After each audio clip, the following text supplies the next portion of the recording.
enesearengu teel, ja ma siinkohal räägin ka tegelikult endast.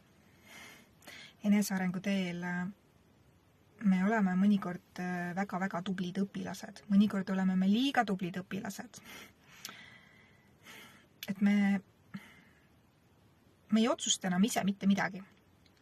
Me käime seal siis nendes teraapiates 10 korda, 20 korda, 30 korda, 40 korda, 50 korda. Ja liigume ikkagi enesearengu teel tibusammudega.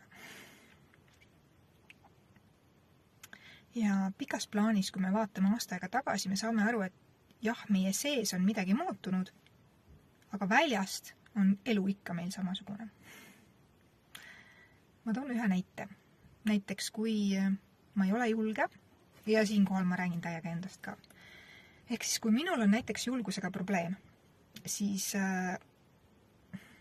ma võin otsustada, et ma käin teraapiates, ma ei tea, teen 10 korda sisemise lapse tööd, teen 20 korda konstellatsioonitööd ema-isaga, et miks ma siis ei sündinud julgena. Ja proovin siis nagu pusida ja olla see väga tubli tragi õpilane enesearengu teel. Aga füüsilises reaalsuses ma ei tee ikkagi ühtegi otsust.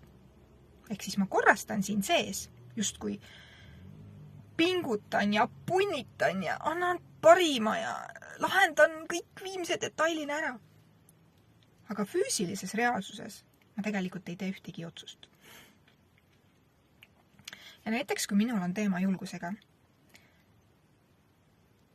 siis ma võin jääda lõputult ootama, et ma siis hakkan tegema seda, siis kui ma saan julgeks. Siis kui ma teen selle sisemise lapse nii korda, et ma olen lõpuks nii julge, et ma lihtsalt hakkan tegema asju. Ja see ei ole see koht, et ma nüüd ütlen, et ära käi teraapias, vaid ära jää sinna kinni. See sisemine töö on oluline. See on 50% ja 50% on oluline see, mida sa teed füüsilises reaalsuses. Ma tõemeeli näen väga palju kliente, kes jäävad enesearengusse kinni ja nad kõnnivad niimoodi enesearengu teel. Niimoodi, kui tegelikult saab teha kvanthüppeid, kukutada ajaliini, hüpata ühest ajaliinist teise. Näiteks, kui mul on teema julgusega. Ma nimelt otsustan päeva pealt, sest otsused ja muutused saavad olla kiired ja lihtsad.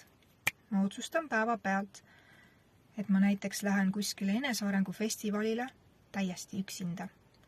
Tavapärase, et ma kutsun kõik oma sõbrad kaasa ja teeme mingi gängi ja lähme koos, ma lähen üksinda.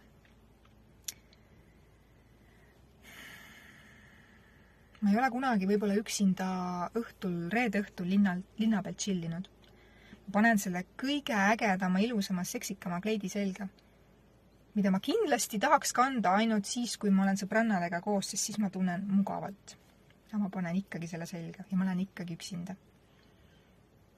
Ja ma lähen läbi sellest ebamugavusest, et mul on ebamugav.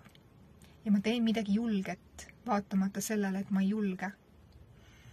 Ma võib-olla postitan mõne video või panen mõne midagi avalikult, mida ma üldse ei julge, aga ma hullult tahan, aga ma teen ikkagi. Ja nii, kui sa selle ära otsustad, et sa teed ikkagi, ilma et sa käid seal 10 korda veel tegemas neid teraapiasessioone, sa tegelikult võidad ajas, sa kukutad aega ja sa teed kvanthüppeid. Ehk siis, minu sõnum on täna. Ära jää enesearengusse kinni, nendesse teraapiatesse.